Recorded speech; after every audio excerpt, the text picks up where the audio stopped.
The message came at 3 in the morning, Earth time. Admiral Park was sleeping in his small cabin aboard Fleet Command Station when the alarm pulled him from his dreams. He opened his eyes and stared at the metal ceiling above him. For a moment, he hoped it was just a drill, but the pattern of the alarm told him otherwise. This was real. He dressed quickly and walked through the narrow corridors of the station. Other officers moved past him, their faces showing the same confusion he felt. Nobody knew what was happening yet. The command center was bright with screens and holographic displays. Officers sat at their stations, talking quietly and checking data. Lieutenant Commander stood near the main display, her arms crossed, staring at something that made no sense. "Admiral on deck," someone announced. Waved his hand. He had no time for ceremony. "Report." Turned to face him. She was young for her rank, only 32 years old, but she was one of the tactical officers in the entire fleet. Her face was calm, but her eyes showed worry. "Sir, we received a signal 40 minutes ago. It came from the system, about 3,000 light-years from Earth." "The system," repeated. He knew that name. "That is space." "Yes, sir. The signal is a distress call, universal format. They are asking for help." Walked closer to the display. It showed a map of the galaxy, with a small red dot blinking far from Earth. They were one of the older species in the Galactic Assembly.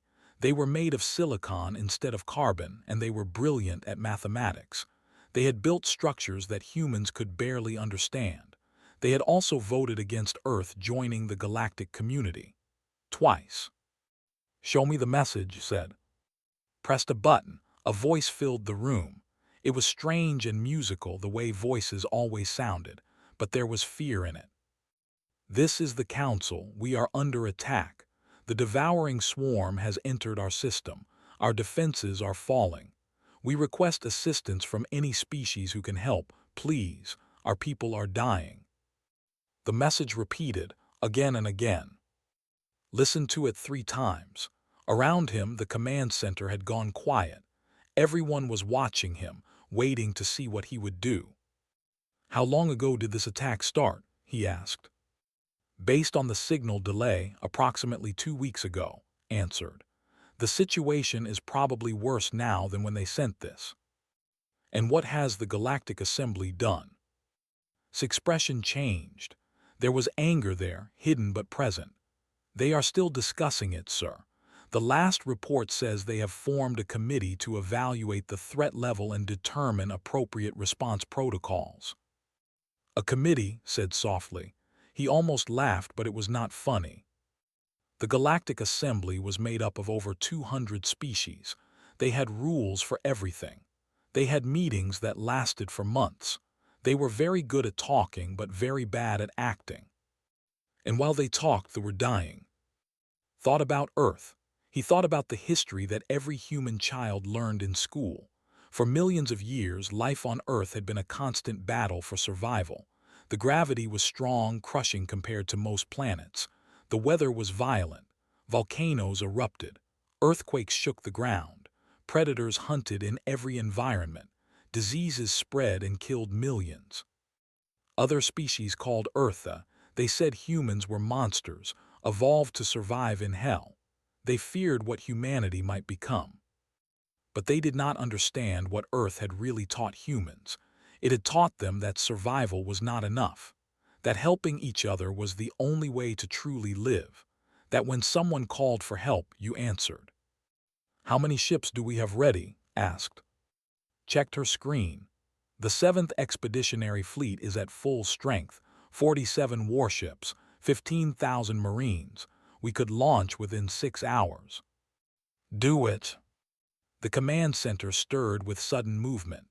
Officers started talking, sending orders, preparing for deployment, but did not move. She stepped closer too, lowering her voice. "Admiral, I need to say something." "Speak." "They rejected us. They called humans dangerous and unstable. They said we should never be allowed to leave our solar system. Now they are asking for our help." Nodded. He understood her frustration. He felt it too. but he had learned something in his 60 years of life. "Lieutenant Commander, do you know why dogs are loyal to humans?" Looked confused, "Sir." On Earth, thousands of years ago, wolves began to live near human camps. Humans fed them, protected them, and the wolves became dogs. They became loyal because humans showed them kindness first, even when the wolves were dangerous, even when they could have been enemies. He turned to face her directly. "They rejected us because they were afraid.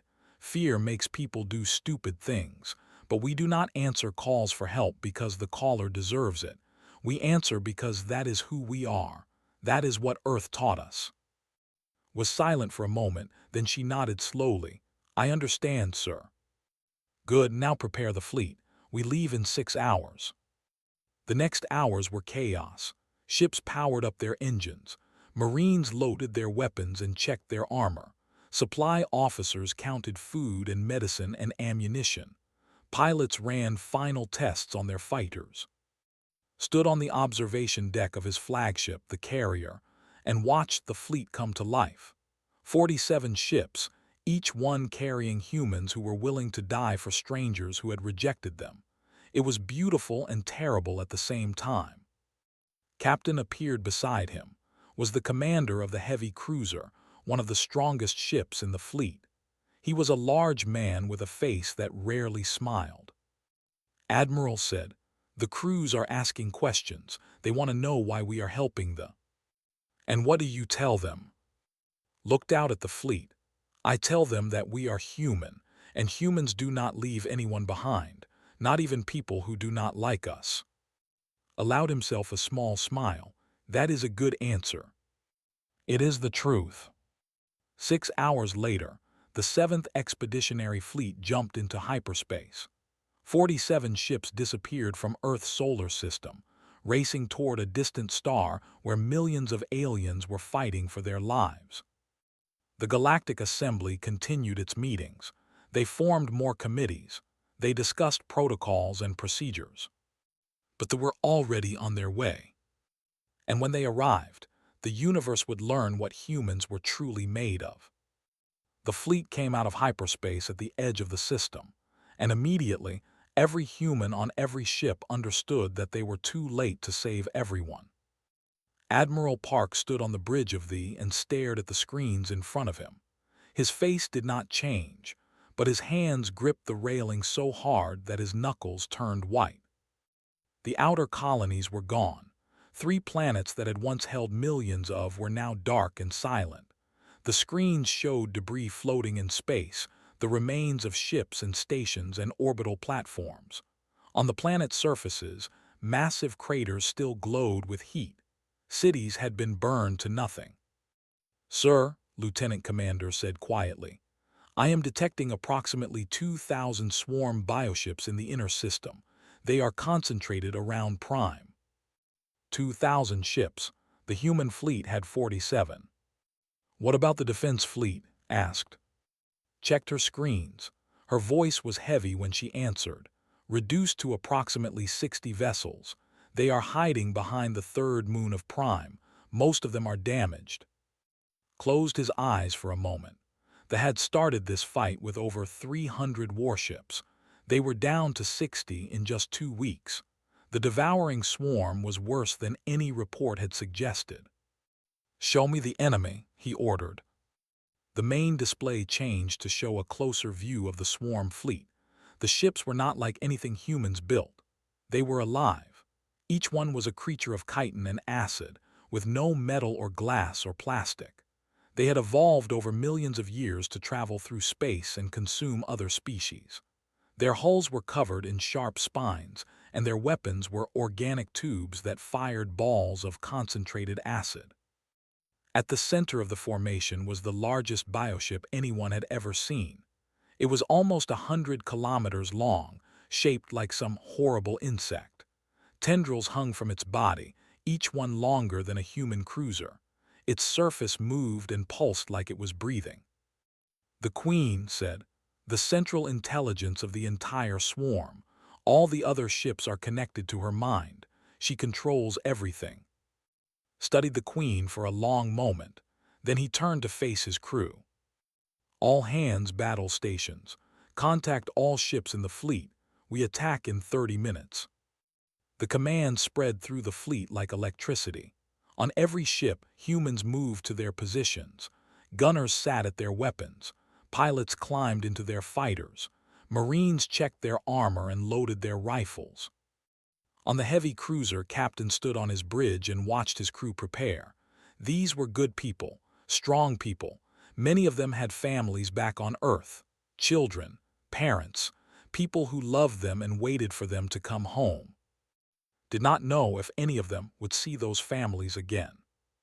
"Captain," his communications officer said, "message from the Admiral. We lead the vanguard."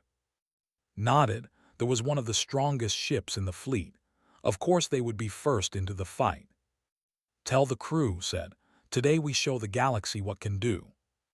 In the hangar bay of the carrier, Sergeant Han stood before her platoon. 40 Marines in heavy combat armor, each one carrying enough weapons to fight a small war. They were the best soldiers in the fleet, trained to fight in environments that would kill any other species. "Listen up," said. Her voice was calm and steady. "Our mission is simple. We board an enemy ship, fight through its corridors, and destroy its neural core. This will kill the ship and remove it from the swarm's control." One of the younger Marines raised his hand. His name was, and he was only 20 years old. "Sergeant, the reports say the inside of a swarm ship is filled with acid and poison. How do we survive that?" Almost smiled. "Private, where do you think we come from? Earth has volcanoes that spray toxic gas, oceans filled with creatures that can kill you in seconds, deserts where the temperature reaches 60 degrees. We survived all of that. This is nothing new." The Marines laughed nervously. Let them have that moment. "One more thing," she added. "They think we are monsters. They think humans are dangerous and violent and scary. Today we prove them right. But we also prove something else. We prove that monsters can be heroes too." The attack began exactly on time. The human fleet charged directly into the swarm formation. No other species fought like this. The Galactic Assembly preferred long-range combat, careful tactics, slow advances. Humans preferred to close the distance and hit hard. They led the way. Enemy ships turned to face her, firing streams of acid that glowed green against the darkness of space. The first hit struck the cruiser's forward shields, and the metal screamed under the impact. But the shields held. "Return fire," shouted. The guns spoke. Heavy rail cannons launched metal slugs at incredible speeds, punching through swarm hulls like paper. Energy weapons carved burning lines through organic flesh. Missiles exploded against enemy ships, scattering chitin and acid into the void. Around the rest of the fleet joined the battle. Human ships moved with coordination and speed, covering each other, supporting each other. When one ship took damage, another moved to protect it. When an opening appeared, multiple ships attacked together. The survivors watched from behind their moon. They could not believe what they were seeing. The humans were outnumbered 40-1. Any other species would have retreated. Any other species would have calculated the odds and decided that victory was impossible. But the humans kept fighting.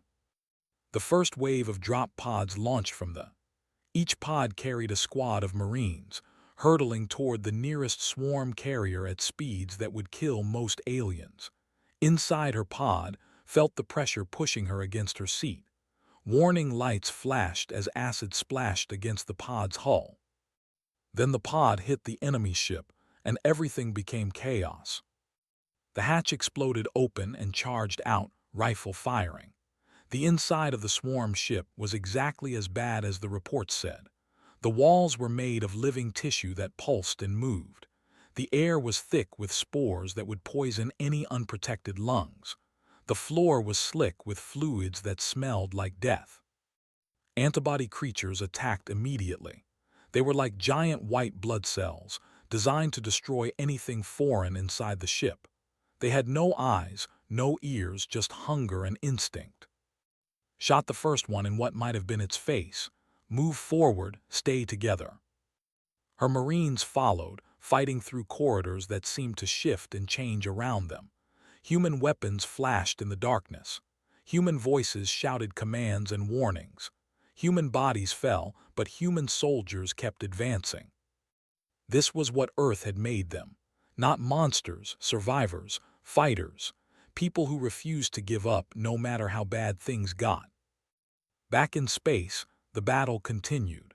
Human ships destroyed swarm vessels one after another, but they took damage too. The destroyer lost its engines and drifted helplessly until a frigate towed it to safety. The cruiser lost half its crew when an acid ball breached its hull. But the fleet kept fighting.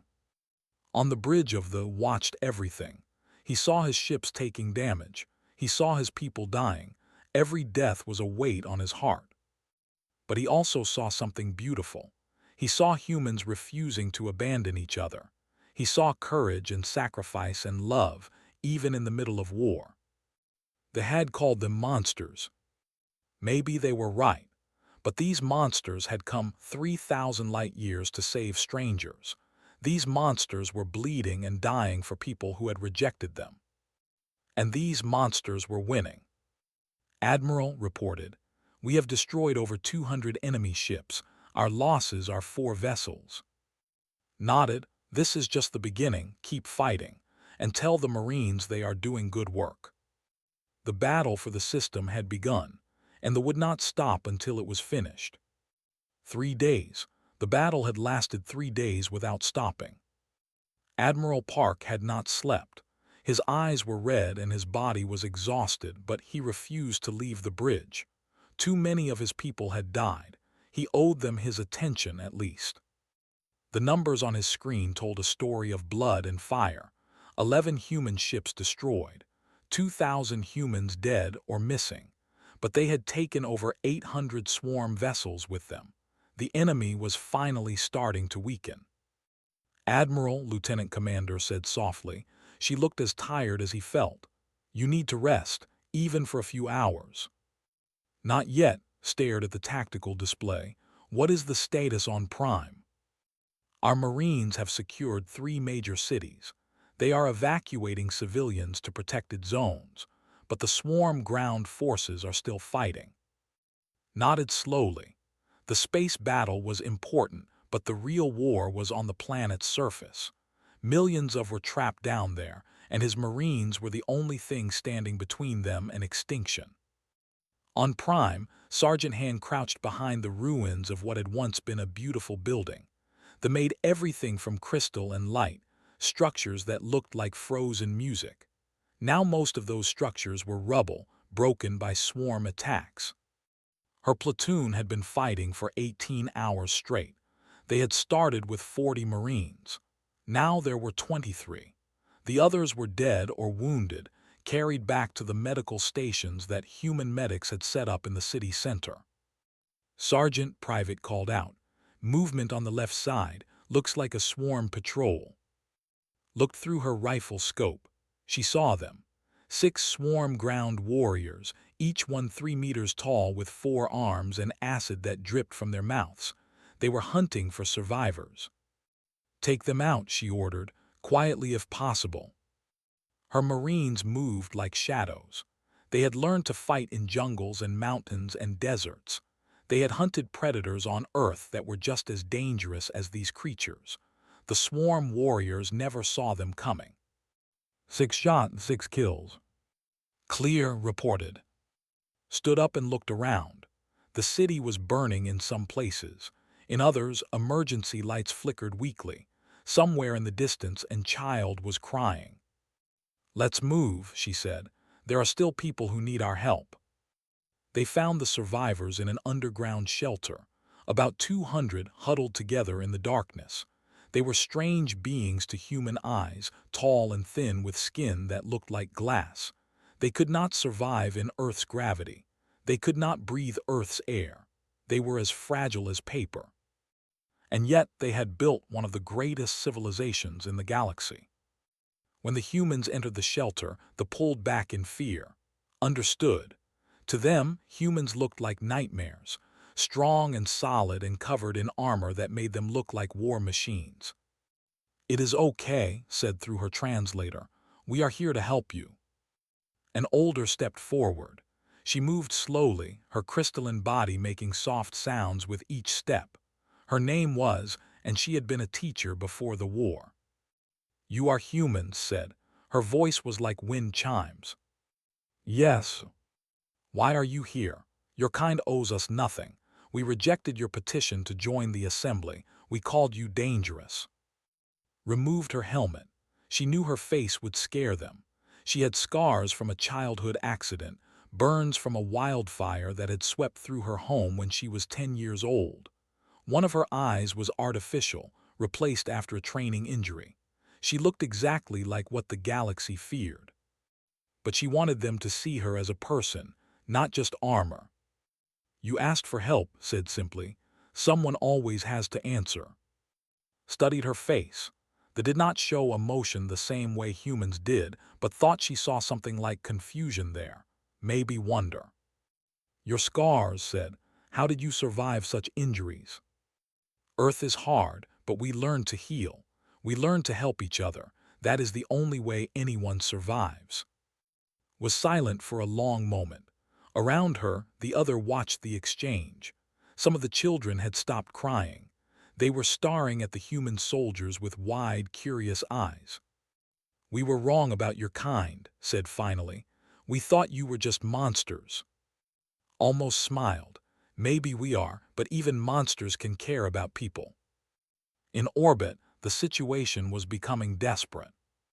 Captain stood on the bridge of the and watched damage reports scroll across his screens. His ship had been hit 47 times in 3 days. The port shields were gone. 2 of his main guns were destroyed. 17 of his crew were dead. But there was still fighting. "Captain," his sensor officer reported, "I am detecting a massive energy signature.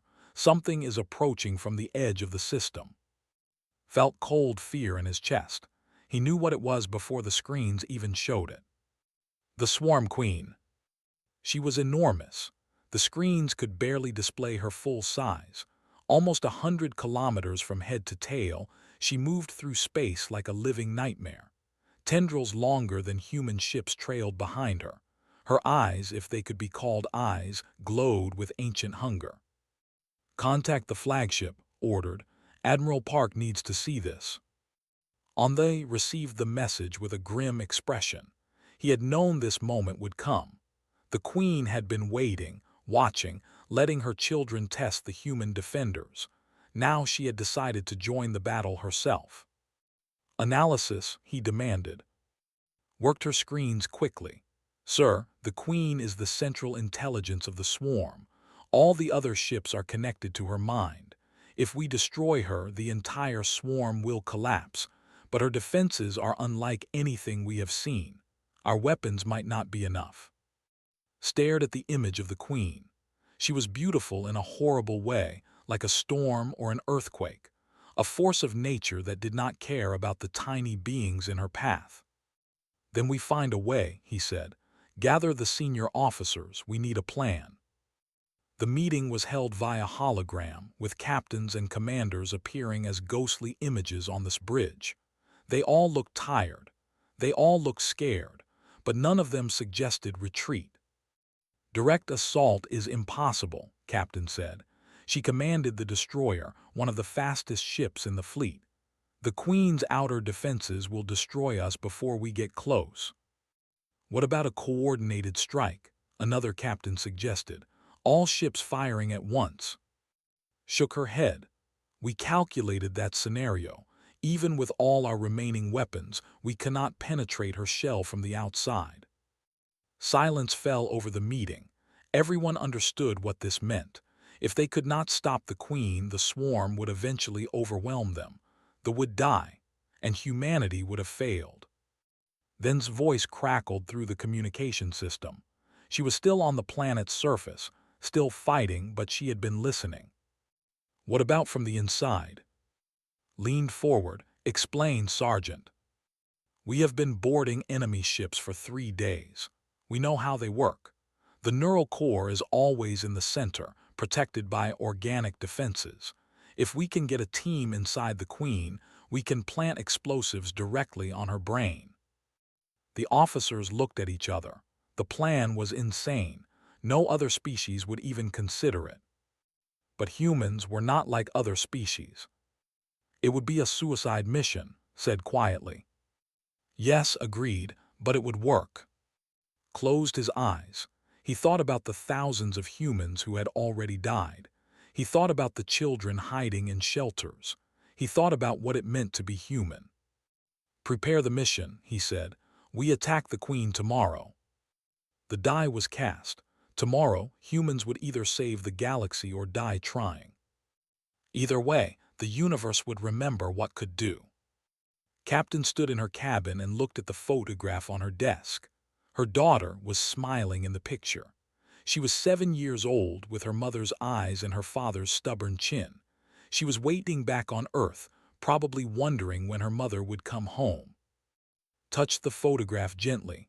I am sorry, little one, she whispered. I will not be coming back this time. She had volunteered for the mission. Though was the fastest ship in the fleet, the best chance of reaching the Queen before her defenses could react. Someone had to do it, had decided that someone would be her. The door opened and Admiral Park stepped inside.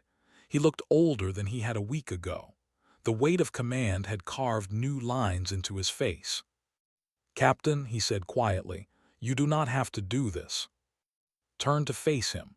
With respect, Admiral, yes I do. My ship is the best option. My crew has already agreed. We know what we are doing. Your crew has families. So did the 2,000 humans who already died. So do the millions of we are trying to save. Picked up the photograph and put it in her pocket. This is what humans do, Admiral. We protect people, even when it costs us everything. Was silent for a long moment. Then he stepped forward and placed his hand on her shoulder. I will make sure your daughter knows. I will make sure everyone knows what you did here. Thank you, sir. There was nothing else to say. The attack began at dawn, ship time. The human fleet moved toward the Queen in a wedge formation, with the hidden in the center. Around them, the remaining swarm ships tried to intercept, but the human vessels pushed forward with everything they had. Captain led the charge from his ship was barely holding together, but her guns still worked. All batteries fire at will, clear a path for The space around the Queen became a storm of weapons fire. Human rail guns punched through swarm ships. Energy beams sliced through organic hulls. Missiles exploded in bright flashes against the darkness. The swarm fought back with desperate fury. Acid balls struck human ships, melting through armor and shields. Biomissiles chased destroyers and frigates, exploding in clouds of poison. Warriors leaped from dying ships, trying to board human vessels in last-ditch attacks. The cruiser took a direct hit to its reactor and exploded, killing 300 humans in an instant. The frigate was rammed by a swarm destroyer and torn in half. Bodies floated in the void, human and alien together. But the fleet kept moving forward. Admiral's voice came over the radio. You have a clear path. Execute your mission. Understood, replied. She looked at her crew, at the men and women who had chosen to die with her. All hands, maximum thrust. We are going in. The shot forward like an arrow from a bow. She was the fastest ship humanity had ever built, and now she showed why. Swarm defenders tried to intercept her, but she was too quick. She dodged, weaved, and pushed her engines past every safety limit. The Queen grew larger on the screens. Up close, she was even more terrifying. Her surface moved with thousands of smaller creatures, antibody defenders that protected her body. Her tendrils reached toward the approaching ship like hungry arms. Impact in 30 seconds, the navigator reported. Gripped her chair. All hands brace for collision. They hit the Queen's outer membrane at full speed. The front of the ship crumpled like paper, but the reinforced center section punched through. Organic fluid sprayed everywhere. Warning alarms screamed as the ship tore through layers of living tissue. Then they stopped. There was embedded deep inside the Queen's body, stuck like a knife in a wound. Damage report ordered. Engines are gone. Hull is breached in 12 sections. We have lost contact with the lower decks. Her first officer, Lieutenant Sangho, was bleeding from a cut on his forehead. We are not going anywhere, Captain. We were never going anywhere, said softly. She stood up and drew her sidearm. All surviving crew prepare for ground assault. We have a brain to find. Inside this cargo hold, Sergeant Lee and his assault team were already moving.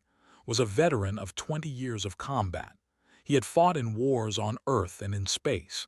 He had seen terrible things and done terrible things, but he had never faced anything like this.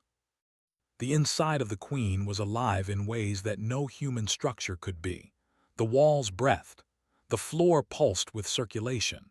Strange sounds echoed through organic corridors, the heartbeat of a creature larger than cities. Stay close, ordered. Watch your corners, shoot anything that moves. His team was 50 soldiers strong, the best Marines in the human fleet. They carried heavy weapons, explosives, and enough ammunition to fight for hours. They would need all of it. The antibody creatures attacked within minutes. They came from everywhere, bursting through walls and dropping from ceilings.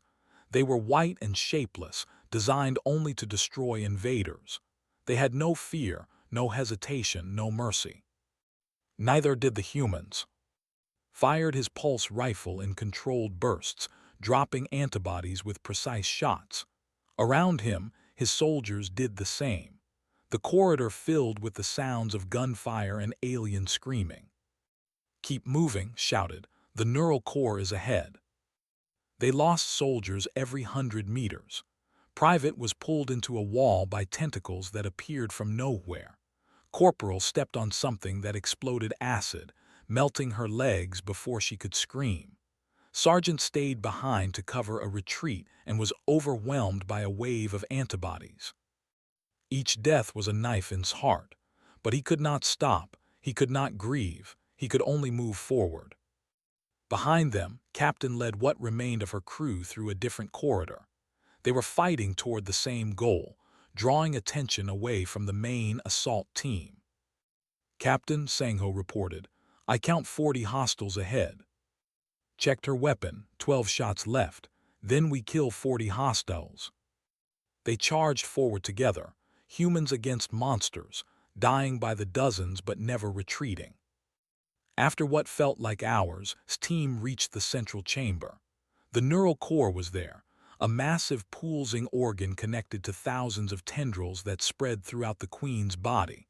It was her brain, her heart, her soul. Destroying it would kill her instantly. But the chamber was not undefended. The Queen herself was there, not her body, but her mind.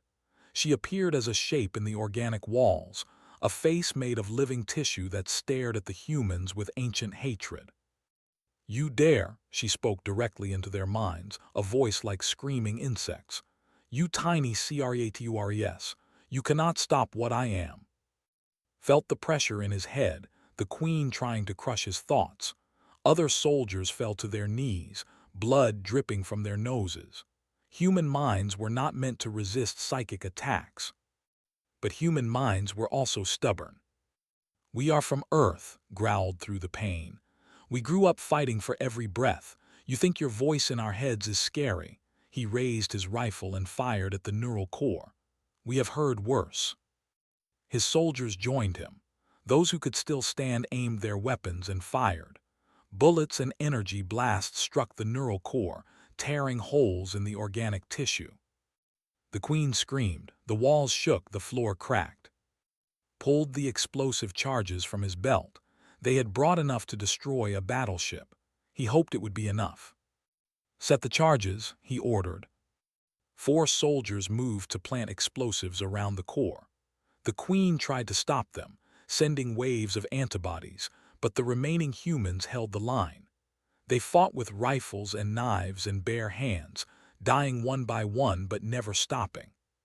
Finally, the charges were set. Looked at his team. 4 soldiers left out of 50.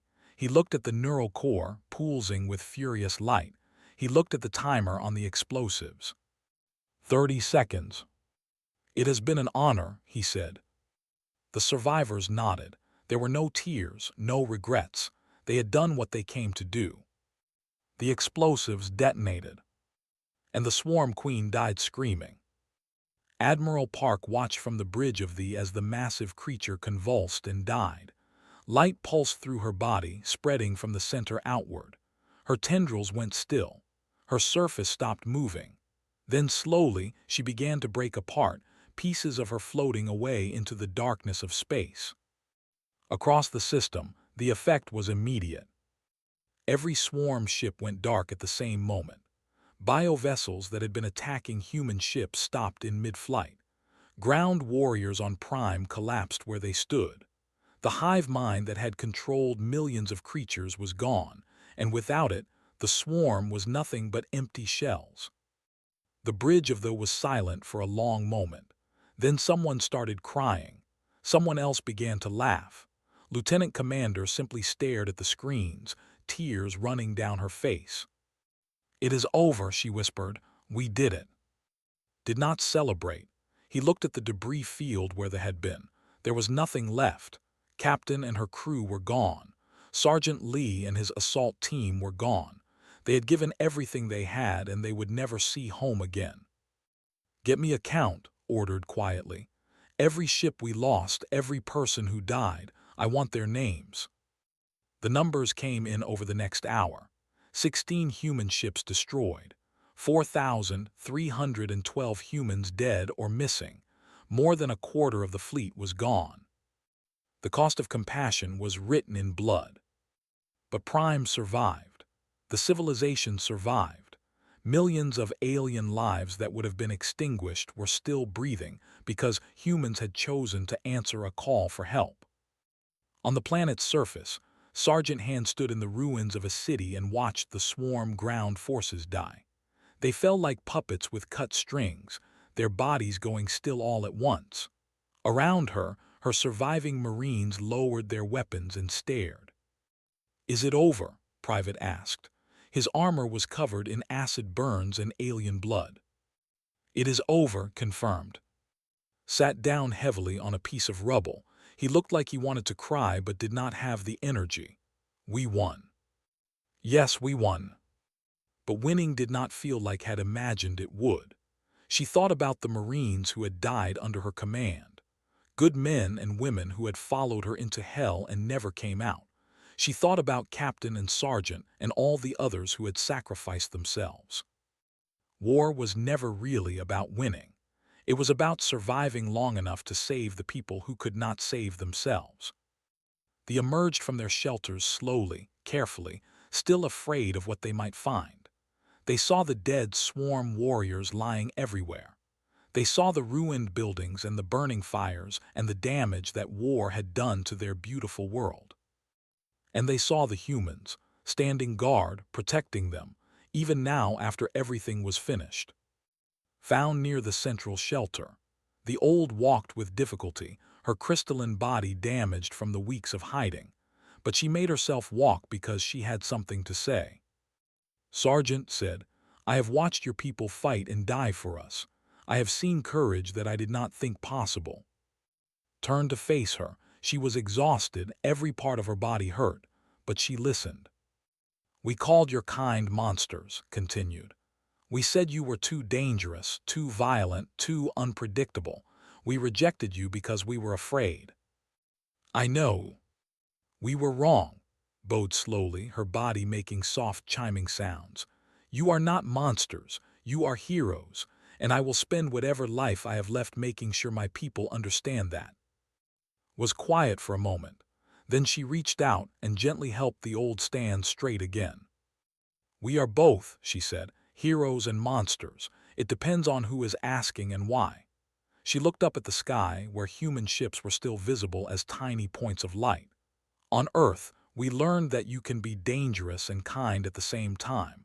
You can be scary and gentle. You can fight like demons and still love like angels. Consider this, your world made you this way. Yes, Earth is hard, but it taught us something important. It taught us that the strong have a duty to protect the weak. That survival means nothing if you abandon the people who need you. Around them, human Marines were already beginning to help with rescue efforts. They carried injured to medical stations. They pulled survivors from collapsed buildings. They shared their food and water with people who had nothing left. Monsters doing the work of angels. In orbit, Admiral Park received a communication request from the Galactic Assembly. He stared at the flashing light for a long moment before accepting. The hologram showed the assembly speaker, a tall being made of living crystal. Its voice was cold and formal, the way it always was. Admiral Park, the Galactic Assembly has been monitoring your actions in the system. We have much to discuss. Felt anger rising in his chest, but he kept his voice calm. The Assembly had 2 weeks to help you formed committees, you discussed protocols. While you talked, millions died. We followed proper procedures. Procedures. Let the word hang in the air like an accusation. 16 of my ships are destroyed. Over 4,000 of my people are dead. They died following no procedure except the oldest one in human history. Someone asks for help and you answer. The speaker was silent for a moment. The assembly acknowledges humanity's actions. You have saved a member species from extinction. This was unexpected. No, agreed. You expected us to be monsters. You expected us to let them die because they had rejected us. You expected us to be as cold and careful as you are. Were we wrong? Thought about the question. He thought about flying her ship into the heart of a nightmare. He thought about Lee planting explosives while his mind was under attack. He thought about every human who had died in the last 3 days. Maybe, he said finally, maybe we are monsters, but monsters protect their pack, and today the galaxy became our pack. The speaker had no response to that. Ended the communication without waiting for permission. He was too tired for politics. 3 days later, the surviving human fleet began its journey home. They traveled slowly, their damaged ships limping through hyperspace. They carried their dead in cold storage, every body carefully preserved for burial on Earth. They carried their wounded in medical bays that were too small and too crowded. They carried memories that would haunt them forever. But they also carried something else, pride, the knowledge that they had done something good, the certainty that their sacrifice had meaning. On the found admiral standing alone on the observation deck. He was watching the stars pass by, his face peaceful for the first time since the battle began. The government sent a message, she reported. They want to formally apologize for rejecting humanity's petition. They are asking for a full alliance. Nodded slowly, and the assembly. They are reconsidering their position on human involvement in galactic affairs. Of course they are, almost smiled. Funny how dying for someone changes their opinion of you. Stood beside him and watched the stars. Was it worth it, Admiral, all those lives? Did not answer immediately. He thought about his dead. He thought about their families, waiting back on Earth for people who would never come home. He thought about the pain that this war had caused. But he also thought about the children who would grow up because humans had chosen to fight. He thought about the civilization that would continue because strangers had answered a call for help. He thought about what Earth had taught humanity about courage and compassion and sacrifice. Yes, he said finally, it was worth it. On Prime, Han was preparing to leave. Her shuttle was waiting, ready to carry her back to the fleet. But before she left, she visited the shelter one more time. The survivors had gathered there, hundreds of them. They watched as the human sergeant walked among them, saying goodbye. Some reached out to touch her armor as if they could absorb some of her strength. A small child approached her. He was young, barely old enough to understand what had happened. He held something in his crystalline hands. "For you," he said in his musical voice. "Thank you for saving us." It was a small crystal, shaped like a star. A simple thing, probably made from debris, but the child had worked hard on it and his eyes were bright with gratitude. Knelt down so she was at eye level with the child. She took the crystal and held it carefully. "Thank you," she said. "I will keep this forever." The child smiled. It was strange seeing an alien child smile, but realized that smiles were the same everywhere. Joy was the same. Love was the same. Earth had made humans into monsters, but it had also made them into something more. Something that could cross the galaxy to save strangers. Something that could fight and die for people they had never met. Something that the universe had never seen before.